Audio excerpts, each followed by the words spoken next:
পুলিশের খাতায় তার কোনো নামই আসছিল না। ধরা পড়লে আমরা পড়তাম, মায়ের খেলে আমরা খাইতাম, আর তোর বাপে খালি খাইতো ডাকাতির ভাগ। হেললি গে তোর বাপরে আমি খেয়ে ফেলেছি। তোর বাপে এতদিনের ডাকাতির টাকা কই রাখছে? আমি জানি না। সবই জানোস, তাড়াতাড়ি ক, নাইলে খুশি খুশি করে কাইটা নদীতে ভাসাই দিমু। আমি কইলেও আপনি আমার মাইরা ফেলাইবেন, না কইলেও আপনি আমার মাইরা ফেলাইবেন। কঠিন ডায়লগ। এই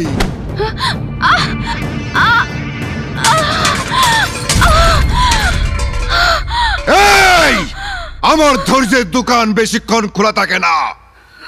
তাড়াতাড়ি কয়ে ফেলা, তোর বাপে কই টাকা লুকিয়ে রাখছে?